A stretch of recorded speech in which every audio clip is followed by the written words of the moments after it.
bangiyada saraakiisha ciidamada baada saxaafadda haweenka iyo dhammaan inta ka soo qayb gashay qof walba mansabku uu ku fadhiyo waxaan ku salaamayaa salaanta islaamka assalaamu calaykum waraxmatullaahi wabarakaatuh waxaan rabaa inaan wax yar ka sheego inaan halkaan waxaan maanta u imaanay daafurka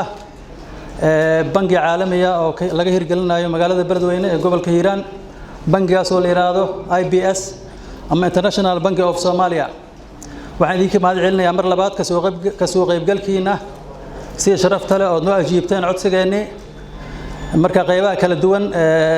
in details ama wixii faahfaahin ah mas'uuliyiin kala ka hadli doonto oo bangiga waxyaalaha oo soo process gareynayo iyo service-ka uu qaban doono marka waxaan daafurayay ama interaction u sameynayay kulankan marka xafladan insha Allah taala way noo furan tahay assalamu alaykum wa rahmatullah